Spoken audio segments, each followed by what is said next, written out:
E agora sim nós vamos iniciar o nosso tempo e, como é óbvio, nós vamos falar acerca de Natal. Vamos iniciar este mês de dezembro e vamos falar acerca de Jesus, vamos falar acerca do nascimento, vamos falar acerca desta época fantástica que nós vivemos juntos todos os anos. Todos os anos nós paramos para celebrar o nascimento de Cristo. Há um versículo que nós vamos usar, este é o versículo base que eu gostava que hoje vocês levassem no vosso coração e que vocês repetissem para dentro de vocês mesmos, que é, Jesus diz, eu sou a luz do mundo. Digam comigo, eu sou a luz do mundo. E Jesus diz assim, quem me segue não andará nas trevas.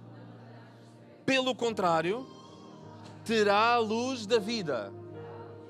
Isto é o que Jesus diz, isso é o que Jesus disse. Ele próprio diz que eu sou a luz do mundo. É mim, sou eu que vou iluminar o mundo. Sou eu que vou trazer luz em meio às trevas. E vocês sabem porque é que existe tanta decoração com luzes? Por causa de Jesus. Por causa de Jesus. As luzes aparecem na decoração desde sempre com velas e por causa de Jesus, por causa disto.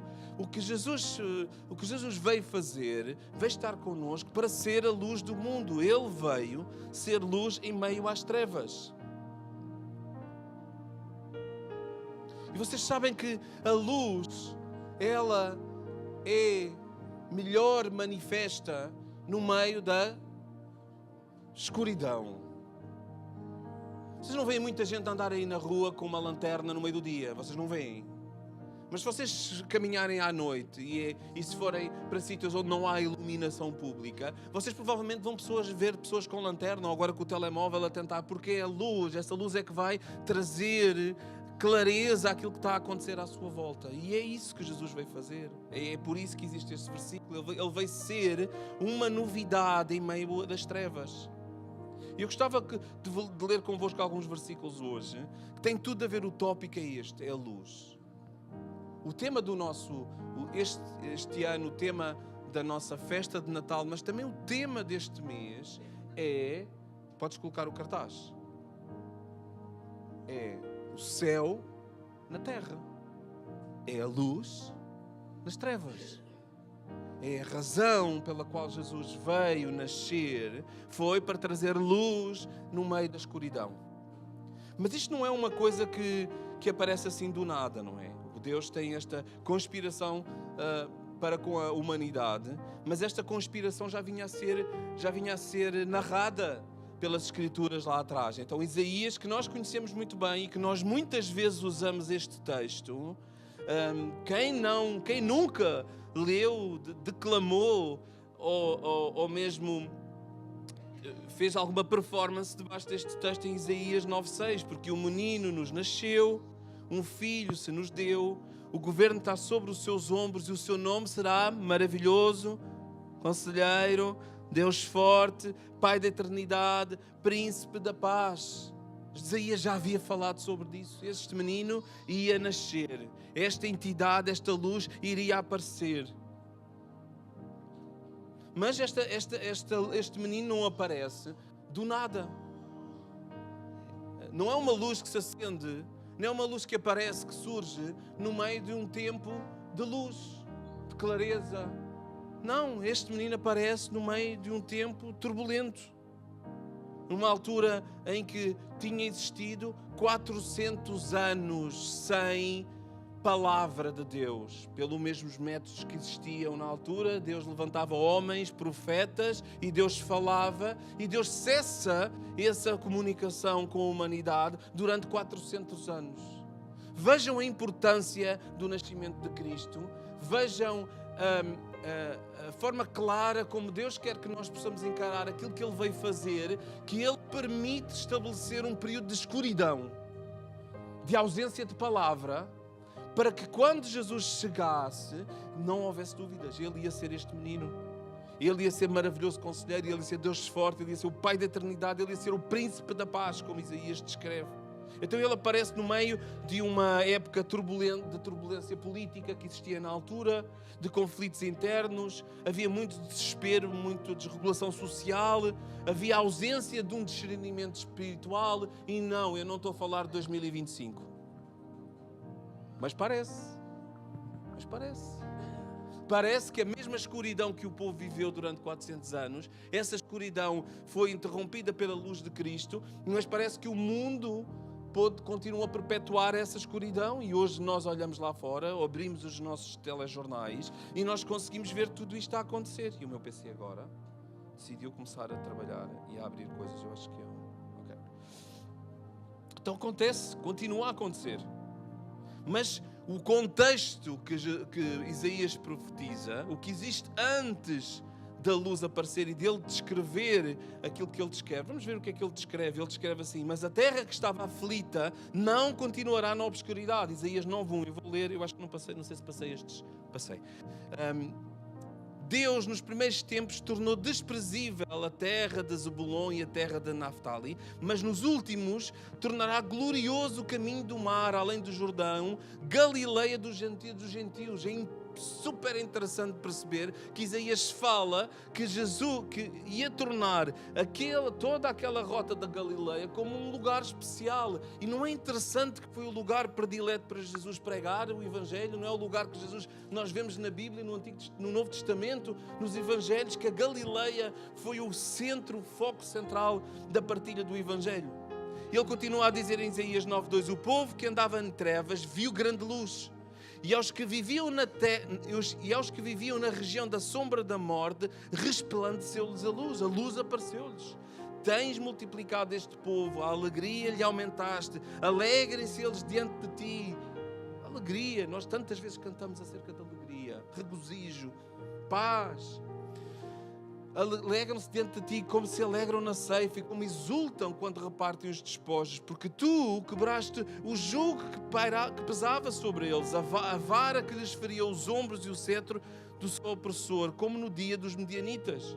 Porque toda a bota que anda o guerreiro no tumulto da batalha e toda a veste revolvida em sangue serão queimadas, servirão de pasto para o fogo. Tem a ver com a escuridão, tem a ver com as coisas ruins, difíceis, tem a ver com a separação de Deus. Porque o menino se nasceu, um filho. Porquê é que isto tudo vai acontecer? Porquê é que de repente tudo que era negativo, tudo que era dor, tudo que era dificuldade, porquê é que de repente se vai tornar em alegria, vai se tornar em satisfação? Nós vamos exultar, vamos festejar, porque o menino se vos nasceu. Porque o Salvador nasceu, porque o Salvador vai nascer e vocês vão ver. Mas antes disso, Isaías diz, antes disso, existe a escuridão. Isaías 8:22 diz assim: olharam para a terra e eis aí angústia, escuridão e sombras de ansiedade e serão lançados para densas trevas. Isto era o que estava antes. Quando Isaías fala acerca do nascimento e antecipa e profetiza o menino nascer, há um antes. Há uma situação antes. E muitos de nós, ou alguns de nós, provavelmente nenhum de nós aqui, mas pessoal lá fora desta sala, querem encontrar esta luz em si mesmos, com as suas próprias opiniões, com as suas próprias decisões. Ouçam, uma coisa muito pesada que eu tenho aprendido é que a luz não vem de nós. A luz não vem de nós. A luz veio para nós. A luz não vem de nós. Nós não somos o Messias. A luz vem para nós e nós podemos ser luz para os outros, se Deus quiser. Quando Deus quiser. No seu tempo Ele pode fazer isso. E nós podemos ser luz, ser sal, podemos iluminar, se Deus quiser. Se nós aceitarmos a luz que veio para nós. Então não é uma coisa que é nossa, não é uma coisa que nós temos, não é uma coisa que é da nossa humanidade. É uma coisa que nos foi dada por Deus. E eu percebo que às vezes nós pensamos que somos a luz do mundo. Eu percebo que muitas vezes nós achamos que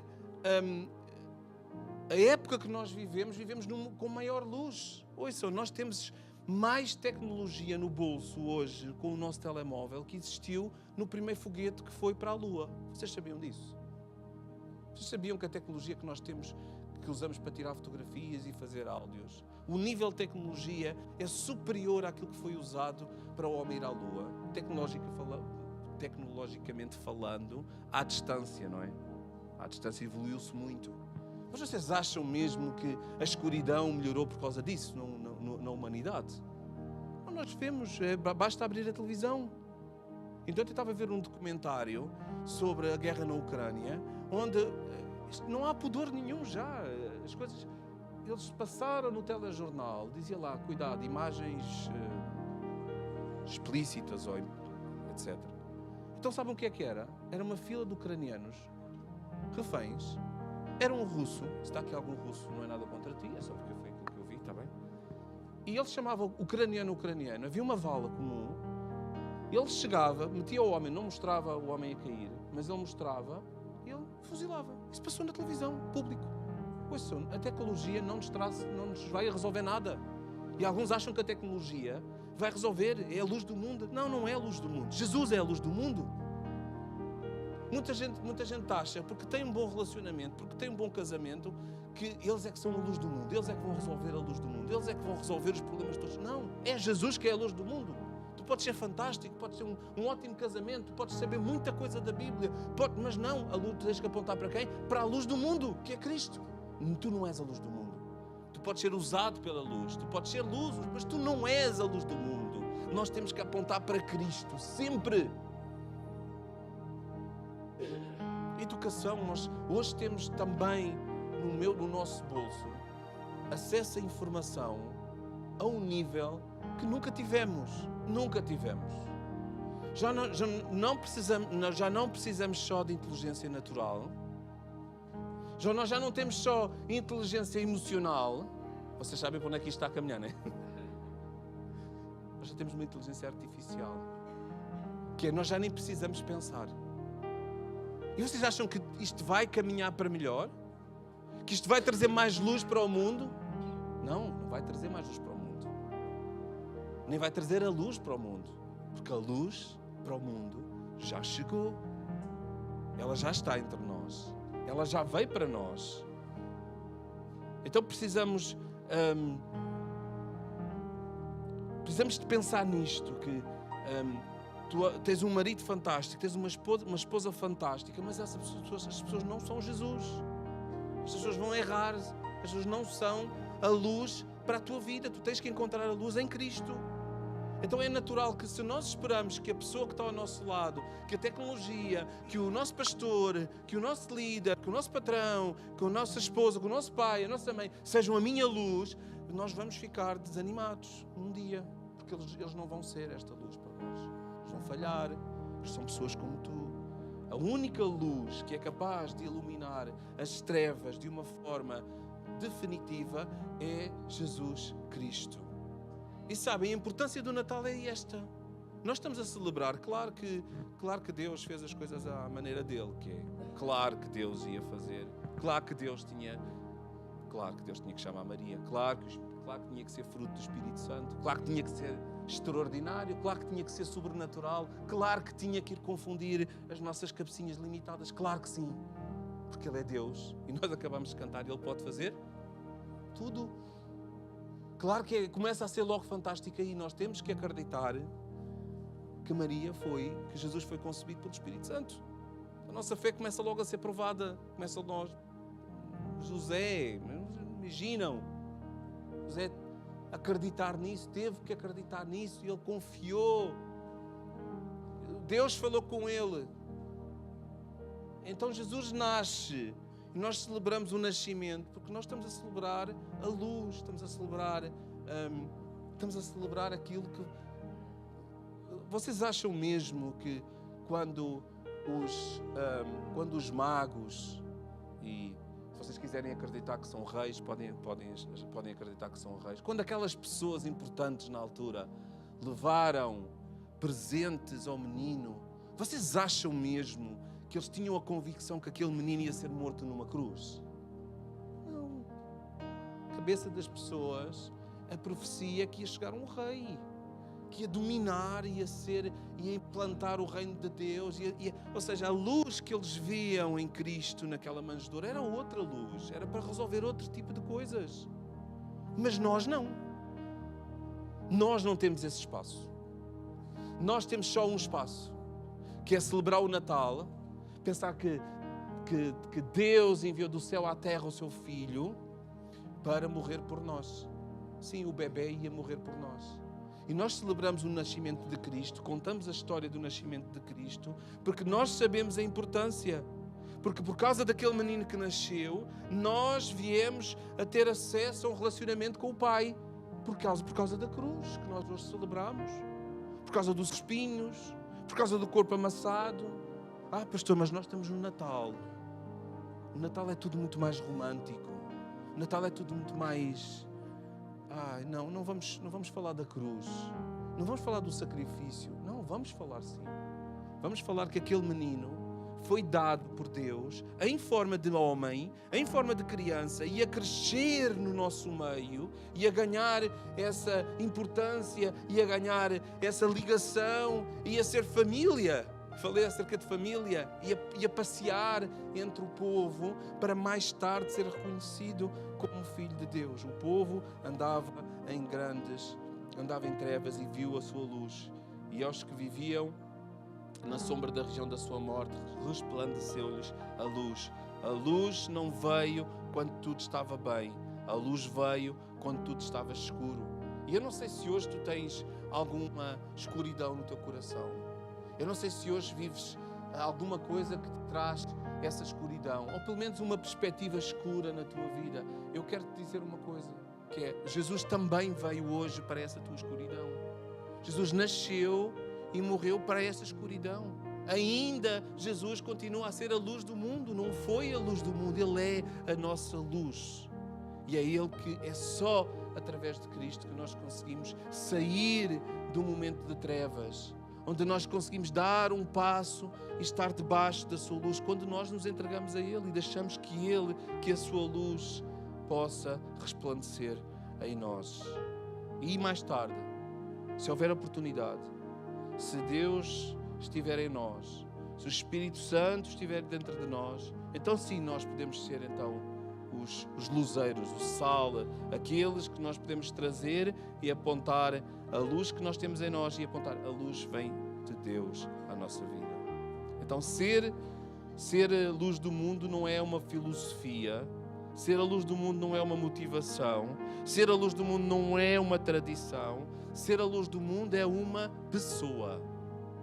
Então sempre que nós pensamos acerca do Natal, eu gostava que nós pudéssemos lembrar que aquilo que nós estamos a celebrar não é só o nascimento. Estamos a celebrar a vida, estamos a celebrar a crucificação, estamos a celebrar o plano de Deus para nos resgatar.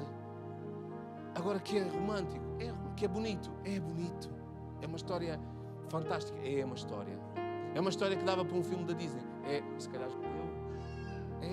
é de Deus, é sobrenatural,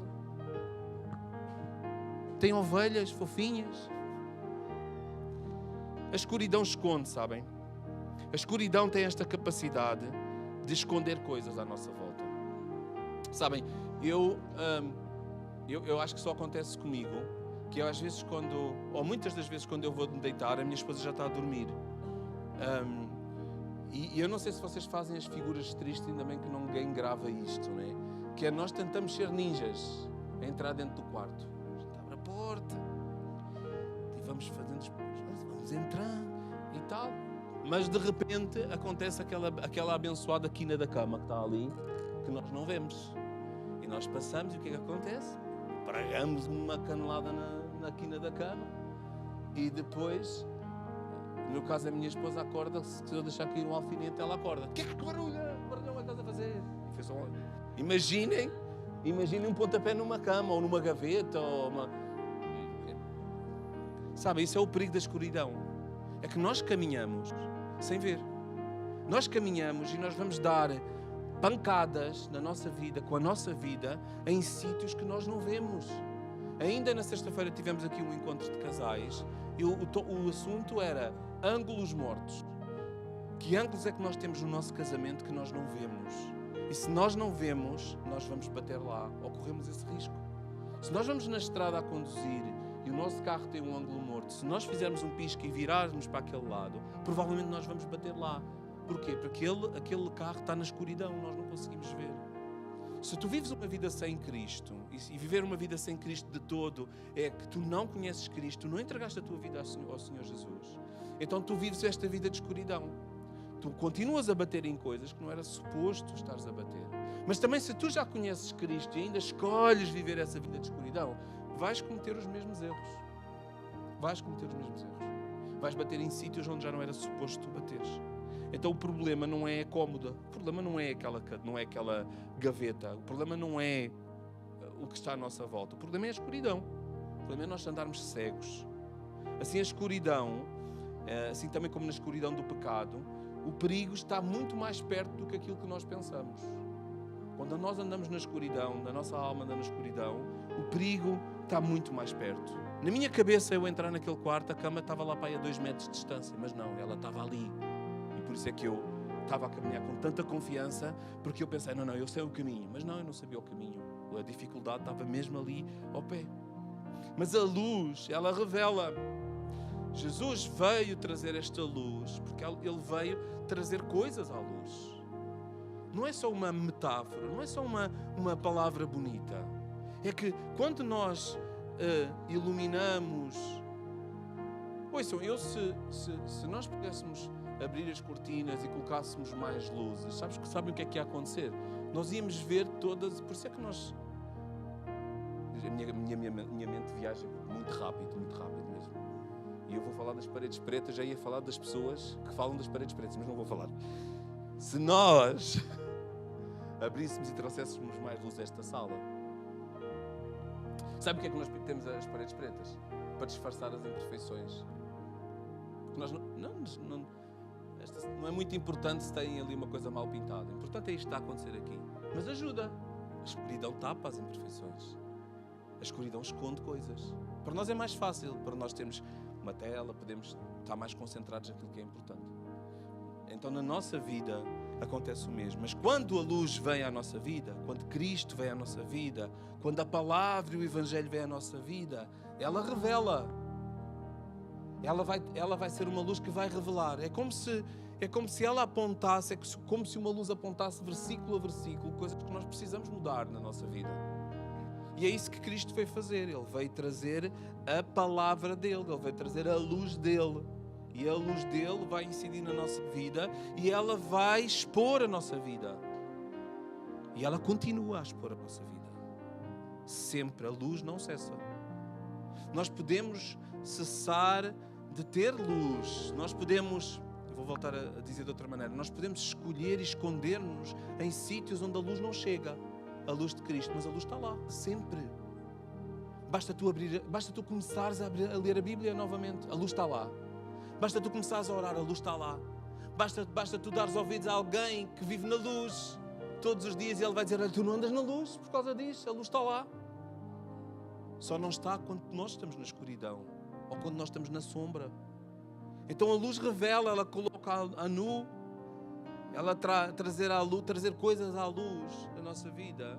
Quando nós queremos resolver, eu uso muito esta expressão, vamos trazer à luz. Vamos trazer da escuridão, vamos trazer do oculto, vamos colocar as cartas em cima da mesa para toda a gente saber que jogo é que nós estamos a jogar. Trazer à luz, e o Evangelho faz isto.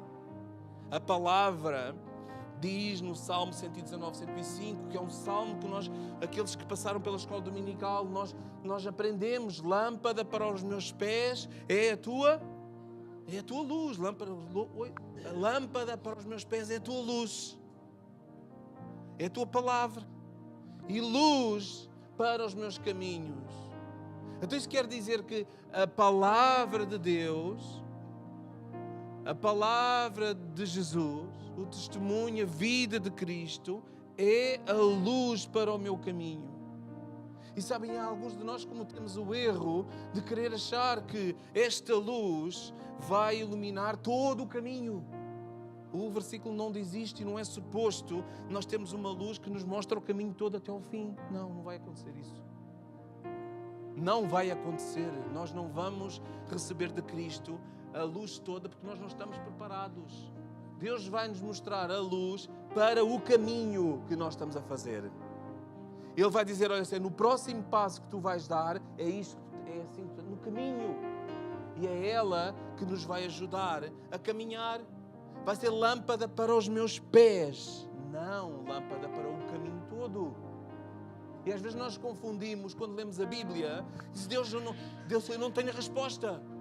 Deus, eu não consigo perceber. Nós queremos perceber o quê? A estrada toda.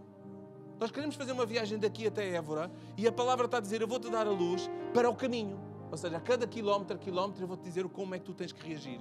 E nós, não, mas eu tenho que saber a história toda. Eu tenho que ter a luz toda, eu quero saber se a estrada está toda livre. Eu quero saber se vai haver radares pelo caminho. Eu quero saber se vai haver trânsito. Eu quero saber se eu consigo fazer esta viagem. E Deus está-te a dizer, faz o caminho. Vens à igreja, junta-te à igreja, faz o caminho. Eu sou a tua luz para o caminho. Passo a passo, faz o caminho comigo. Só que às vezes nós só escolhemos fazer coisas com Cristo, com Deus, se soubermos a história toda. Se nós vermos algum lucro, alguma coisa, é quase uma barganha, é quase eu só faço se eu conseguir saber se tudo vai correr bem. E o Senhor Jesus está a dizer, e veio, e o salmista, o que eu quero dizer é que eu quando te conheço, eu quando mergulho em ti, eu quando conheço as Escrituras, eu quando oro, eu quando tenho o meu devocional, tu és a luz que me ajuda a caminhar todos os dias, passo a passo. Eu não sei quantos de vocês hoje estão, não vou dizer na escuridão, porque quem não aceitou Jesus como seu Senhor e Salvador está numa escuridão até aceitar Jesus. Não há outra hipótese, ele está condenado.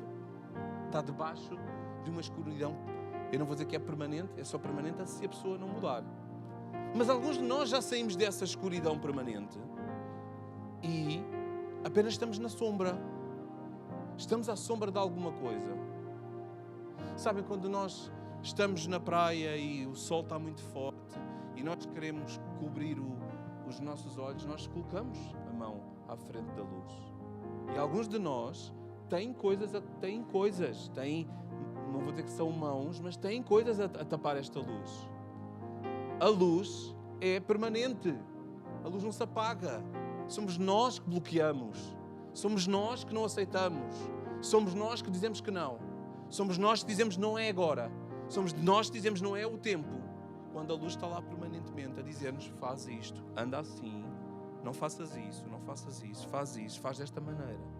Então a luz transforma a nossa vida. E foi por isso que Jesus nasceu. Para ser luz na nossa vida. Então, o mundo procura luz nos lugares errados. E eu acredito também que a igreja de Cristo, o corpo de Cristo, por vezes também procura a luz nos lugares errados. Nas pessoas erradas, com a expectativa errada.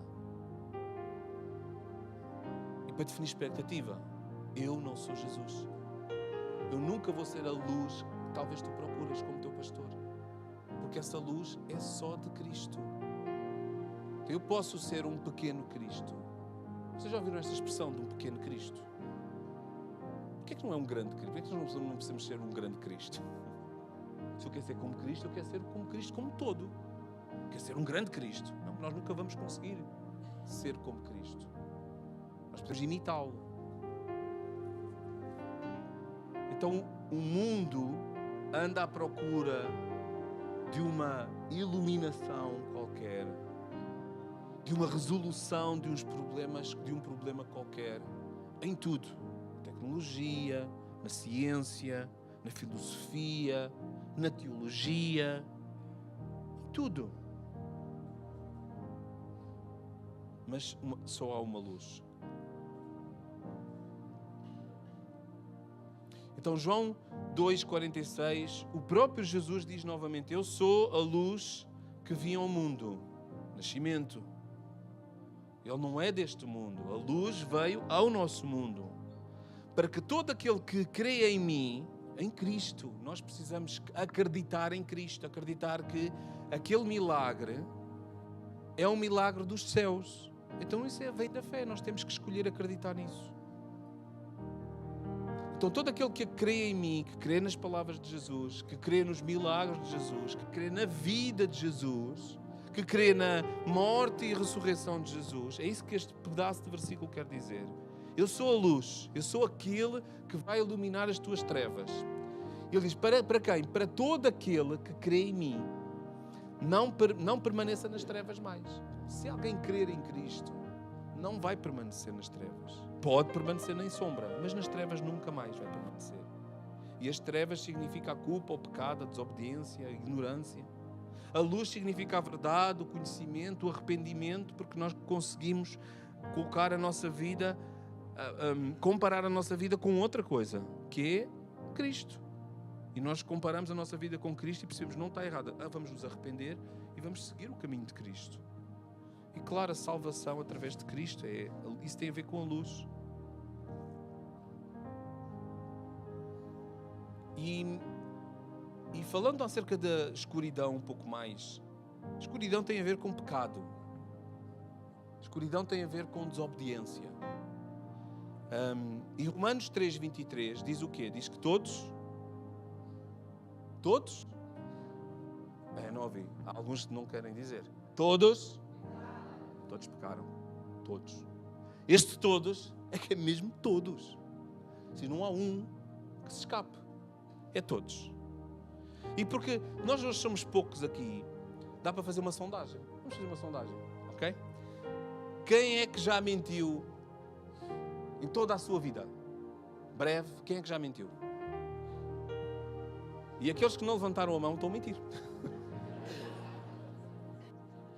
Pronto, já mentiu, pronto, estou a brincar.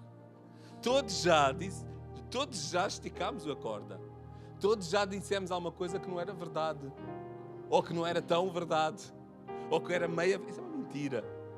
Quantos de nós já tirámos alguma coisa de alguém, ainda que fosse minúsculo e pequeno, ainda que fosse aquela lembrança daquela loja, quantos de nós já fizemos isto? Olha, não se lembra do primeiro ponto da mentira, está bem? Alguns de nós. Nunca ninguém trouxe uma borracha de um colega da carteira. Nunca ninguém trouxe um lápis emprestado do trabalho. Nunca ninguém tirou uma caneta da... Nunca ninguém. Hã? É daqueles emprestados permanentes que ninguém sabe. Eu levo emprestado, mas ninguém sabe. Hã? As canetas do quadro. Nunca ninguém trouxe nada para casa. Epá, trouxe isto, não é meu. Mas depois nunca devolveu. Ficou lá perdido em casa. Todos pecaram. Nunca. Quem é que já tomou o nome de Deus em vão? Quem vai à bola? Todos vocês que já veem futebol, todos vocês já pediram a Deus para o vosso clube ganhar. Todas, Senhora, tu sabes, tu queres o meu bem, por favor, ajuda lá. Isso não é em vão, diz a Maria João, não é em vão. Quem é que aqui nunca olhou para alguém do sexo oposto e disse assim, olha, que rica criatura de Deus. Realmente, Senhor, Tu és um Deus fantástico, não é? Tu crias coisas, uau, com um nível. Sabem que a Bíblia diz que se nós desejarmos na nossa mente alguma coisa, se nós olharmos e esticarmos também um pouco esta corda do olhar, nós cometemos adultério no nosso coração. Vocês sabiam disso? Jesus diz isso. Que não é só o consumar, é a forma como nós olhamos. Está cá dentro. Então, se rapidamente nós fizemos uma sondagem, nós somos mentirosos. Nós somos ladrões. Nós usamos o nome de Deus em vão e nós provavelmente somos adúlteros. Porque já olhamos para alguém e Jesus disse isso, não sou eu que estou a dizer. Foi Jesus que disse. Se tu olhares para alguém com o pensamento errado, tu já adulteraste no teu coração. Quando a Bíblia fala em que todos pecaram, significa que todos nós estamos sujeitos a este pecado e que nós continuamos a pecar. Só que até compreendermos esta condição do pecado na nossa vida, nós não vamos conseguir ver a necessidade de um Salvador. Até nós percebermos e brincarmos até com estas situações, nós não vamos perceber mesmo a necessidade de dizer assim, eu preciso pedir perdão por estas coisas que eu ainda continuo a fazer, estando na luz. Então estas coisas que a gente faz ainda são coisas que vão trazer sombra, são coisas que nos vão bloquear, são coisas que nos vão isolar como cristãos. Quem está lá fora? Quem está lá fora? Isso é o pecado constante. Adultério, mentira, usar o nome de Deus em vão. Isto é gente que está na escuridão. Gente que não sabe quem Deus é, que não reconhece Deus. Então é como se fosse normal para eles fazer, mas nós não. Então nós precisamos ter esta compreensão que Jesus veio e nasceu para que a luz permaneça sempre viva na nossa vida e para que nós sejamos confrontados com o pecado que nós estamos sujeitos enquanto vivemos neste lugar e que nós podemos a qualquer momento pedir perdão, arrependermos, pegar na palavra, na luz, iluminar o nosso caminho e corrigir os passos que nós estamos a fazer. Porque todos nós estamos sujeitos a isso, todos nós estamos sujeitos um dia a levar uma coisa que não é nossa. Alguém não vai jantar fora, alguém não cobra uma Coca-Cola e tu dizes assim, olha pá, pronto, não cobra. Não, isso é pecado. Isso é pecado. Não tratem o pecado por tu. Nós, para não tratarmos o pecado por tu, temos que ter a luz. A luz tem que radiar. E sabem quando é que a luz que veio para nós passa a fluir de nós? É quando nós chamamos aquela empregada e dizemos assim, ou aquele empregado diz assim, olha, vocês esqueceram-se de faturar aqui uma Coca-Cola. E a pessoa vai dizer assim, poxa, obrigado. Obrigado. E eles vão ver um reflexo de quê? Da palavra, da luz. Então sempre que vocês vão visitar e vão ver as luzes de Natal, lembrem-se que vocês estão a ver aquilo que devia iluminar os corações da humanidade.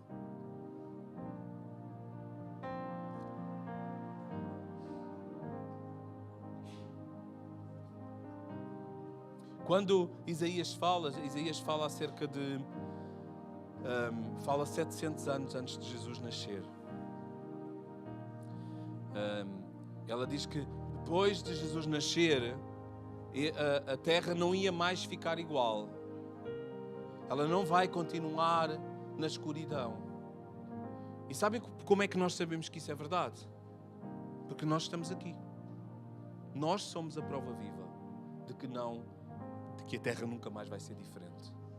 Porque nós aceitamos viver o Senhor Jesus, aceitamos viver a palavra, nós rendemos-nos à sua palavra, nós vivemos uma vida diferente do que o mundo vive. Pelo menos deveríamos viver. Então quando Isaías fala acerca do menino, mas Isaías também fala acerca de ti. Porque ele diz, a vida no mundo nunca mais vai ser igual. Porque vão existir pessoas que se vão converter. Vão existir almas que se vão entregar ao Senhor. Vão existir cidades, países que vão viver debaixo da palavra de Cristo. E nunca mais a terra vai ser a mesma. Em Mateus 4,16 diz, o povo que jazia em entregas, que estava em entregas, viu a grande luz. Nós vimos essa luz. E aos que viviam na região da sombra da morte, resplandeceu-lhes a luz. Este versículo é sobre nós. Nós vimos a luz de Cristo. A escuridão que nos estava destinada para toda a eternidade, ela desapareceu por causa do nascimento de Cristo. Não por causa dos homens, não por causa de alguma coisa que os homens tenham feito, foi por causa desta conspiração de amor. Mas sabem, isto nem sempre foi assim. Nem sempre foi assim. No tempo onde Jesus nasceu, existia um ciclo diferente. E Jesus veio inaugurar um novo ciclo. Eu queria que vocês entendessem um pouco como é que era o ciclo do pecado, da culpa e do sacrifício, do alívio que existia com o povo. Eu sei que vocês, a maior parte de vocês provavelmente sabe, mas no Antigo Testamento alguém que cometia pecado vivia preso num ciclo. Era o ciclo da culpa. O pecado trazia culpa, a culpa trazia um sacrifício, e esse sacrifício era em forma de um animal que teria que morrer e teria que derramar o seu sangue para pagar a culpa do pecado. E esse sacrifício, que era feito com um animal, esse sacrifício trazia alívio. O pecado, a culpa, o sacrifício e o alívio. Sabe qual é que é o problema? É que este ciclo voltava a acontecer. O pecado, a culpa, mais um animal sacrificado e vinha o alívio. Sabem, muitas pessoas vivem isto hoje ainda porque ainda vivem debaixo deste ciclo. Há pessoas que não sacrificam animais, mas sacrificam outras coisas. Sacrificam-se a elas mesmas. Compensam, tentam compensar, vivem com uma culpa constante do pecado que têm, vivem com uma vergonha repetida de coisas que já passaram, coisas que têm na vida que já passaram, ninguém sabe, é só entre eles e Deus, mas aquilo ainda não está. Então a pessoa, para lidar com aquela culpa, ela continua a sacrificar coisas. E os esforços humanos não chegam, nunca vão chegar. O esforço que tu podes fazer para tentar criar algum alívio da tua culpa não vai ser suficiente. Nunca vai ser suficiente. Nunca ia ser suficiente. Isto é o nome, é religião. Mesmo para os que não são religiosos, eles vivem uma religião. Eles tentam compensar uma culpa que têm em vez de saná-la completamente. A Bíblia diz ainda em Hebreus 10:11 que todo o sacerdote se apresenta dia após dia, tem a ver com este contexto, com estes ciclos, e nunca pôde remover pecados. O que acontecia é que eles não podiam remover pecados. Era como o sangue daquele cordeiro cobrisse, tapasse, escondesse. E a pessoa ia mais satisfeita para casa. Faz o que está escrito na lei. Eu tenho que dar um cordeiro.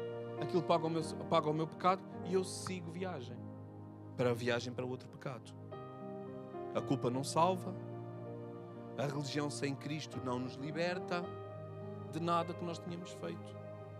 Então teria que haver uma forma melhor. E essa forma melhor veio da manjedoura, veio do céu, nasceu. Então Jesus nasce para romper com estes ciclos.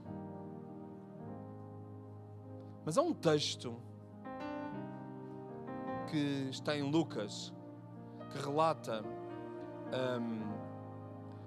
como é que foi anunciado o nascimento de Jesus. Em Lucas 2:8 diz assim: havia naquela região, e aquela região que se está a falar é Belém, pastores que viviam nos campos e guardavam o seu rebanho durante as vigílias da noite.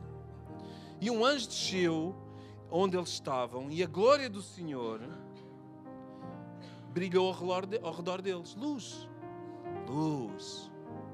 Tudo o que tem a ver com Deus tem a ver com luz, tem a ver com brilho, tem a ver com... é poderoso.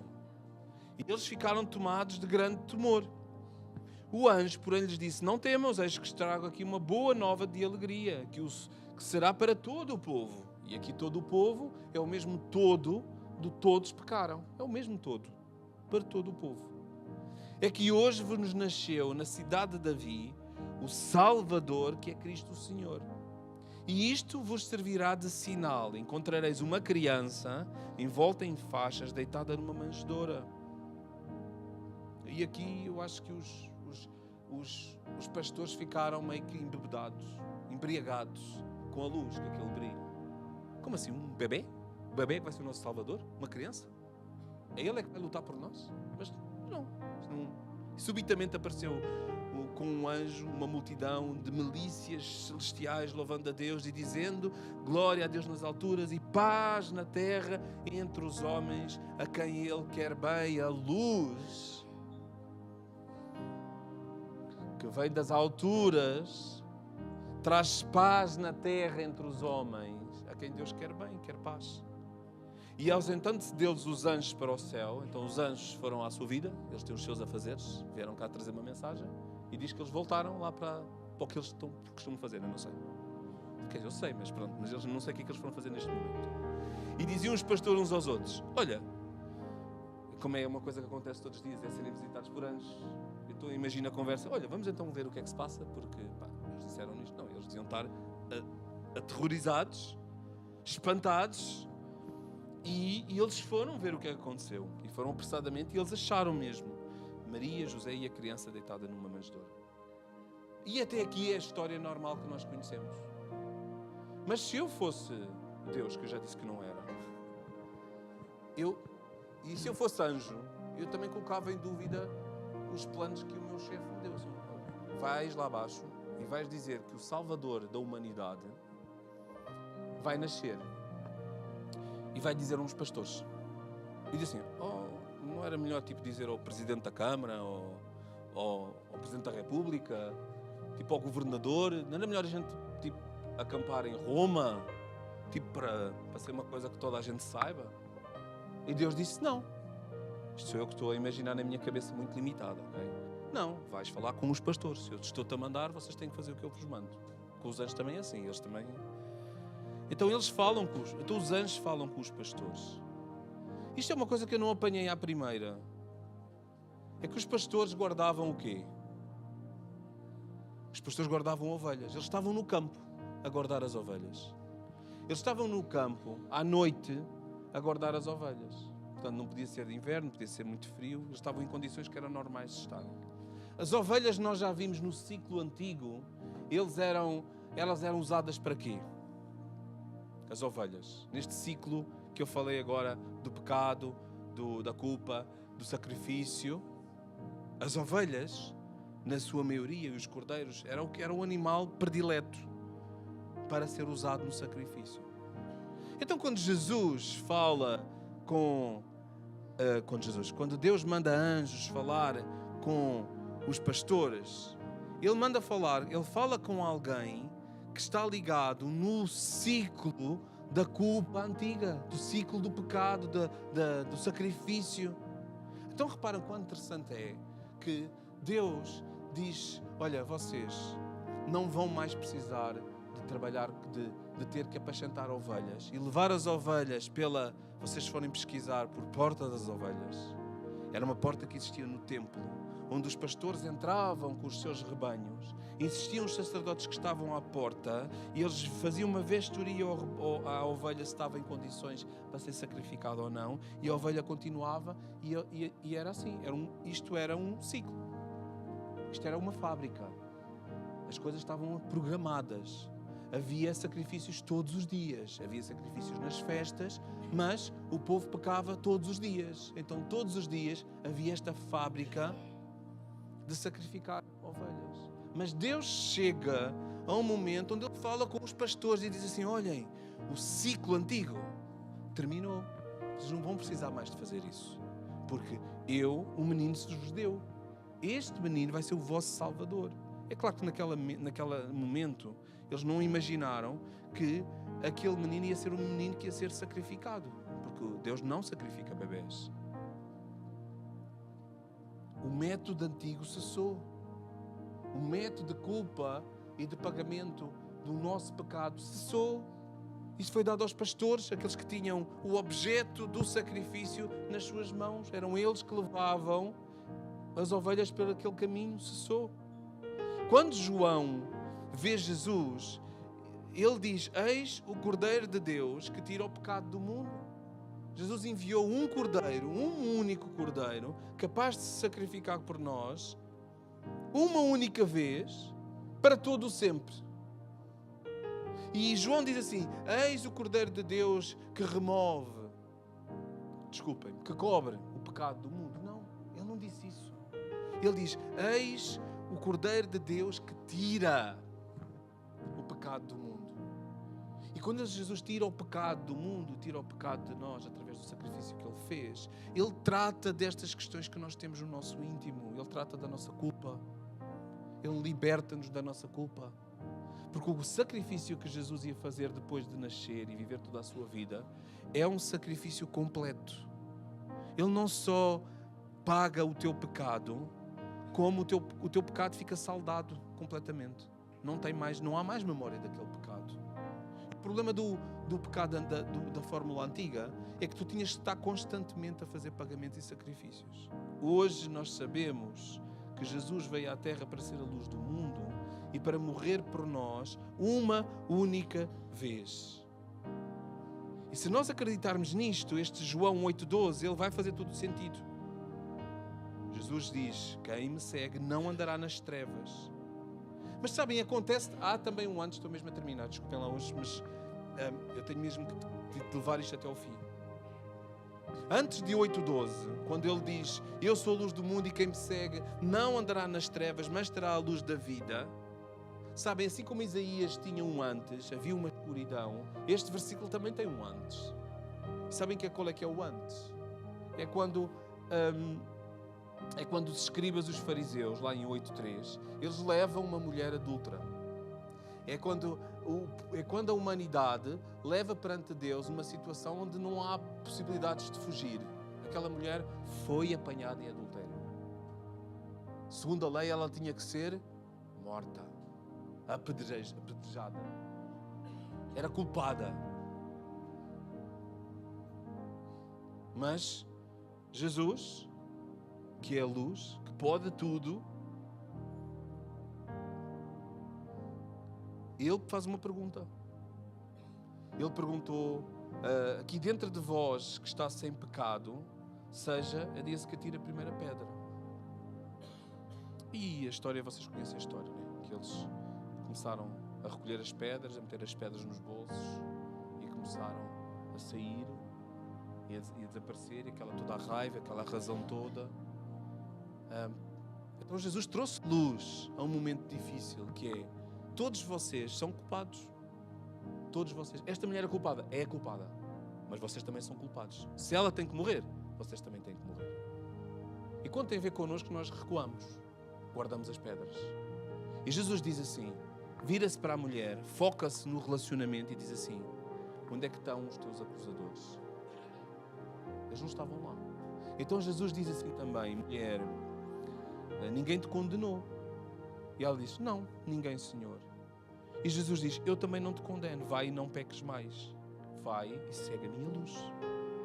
Vai e segue a minha luz. E ele diz assim, isto é João 8,11, vai e não peques mais. E diz assim: eu sou a luz do mundo. Eu sou a luz do mundo. Quem me segue não andará em trevas, mas terá a luz da vida. Vai e não peques mais, mas segue-me a mim, que eu sou a luz do mundo. Segue-me a mim, que viste que eu te dei esta nova oportunidade. Segue-me a mim, que não está implícito aqui neste versículo, que vou morrer na cruz por ti. Segue-me a mim. Então os pastores deixaram para trás a lei, uma lei que trazia culpa, que fazia permanecer a culpa, fazia a culpa estar viva na cabeça das pessoas, alimentava um sistema sacrificial para encontrar Jesus, aquele que ia nascer, que foi enviado do céu à terra para morrer por nós. Não para que nós possamos ter um dia de passagem de consoada bonito, com uma mesa farta, a desejarmos bom Natal às pessoas. Nós devemos desejar era uma boa luz. Um bom Natal é uma boa luz. Pá, espero que tenhas luz na tua vida. Espero que este Natal possa ser um Natal onde coisas novas aconteçam. E que não possa ser só acerca de mesas fartas, presentes. Sim, Jesus foi o maior presente e nós gostamos de presentear, mas vamos este ano, uma vez mais, insistir em conectar a manjedoura com a cruz. Jesus não nasce por acaso. O evento não é só o nascimento. O evento é o próprio Jesus. Amém? Vamos ficar de pé, vamos orar. E nós vamos terminar o nosso tempo aqui. Deus, obrigado, Senhor, pela Tua palavra, Deus. Obrigado, Senhor, porque Tu enviaste o Teu Filho a nascer por nós e a morrer por nós. Obrigado, Senhor, porque estamos nesta época onde podemos ver tantas luzes à nossa volta. A nossa casa provavelmente está cheia de luzes artificiais e Tu queres que nós sejamos esta luz natural, uma luz de alguém que já Te conhece, que já Te aceitou como Senhor, como Salvador e que segue a Tua palavra, segue a Tua luz, o Teu mandamento, Senhor. Então ajuda-nos a que nesta fase nós possamos levar àqueles que estão à nossa volta o verdadeiro Evangelho, o verdadeiro nascimento, a verdadeira essência, o porquê de tu teres nascido num bebê, para viveres connosco, para nos mostrares como viver, para te mostrares como nos relacionarmos, para nos ensinares e assim seres luzes para as nossas vidas, Deus. Então, cuida de cada um de nós que está aqui esta manhã, que tem culpa, Deus, que ainda está em pecado, que vive alguma culpa de alguma coisa que está lá para trás, Senhor. Tu és aquele que és o único que és capaz de remover de forma definitiva essa culpa, e isso é através do teu sacrifício na cruz. Nós precisamos nos render, acreditar e declarar que tu és o Senhor dos nossos corações e que tu és o próprio Deus, o Filho de Deus que morreu e ressuscitou naquela cruz. Que a tua palavra possa produzir fruto no nosso coração. No nome do Senhor Jesus eu oro. Amém, amém. Deus abençoe, meus queridos.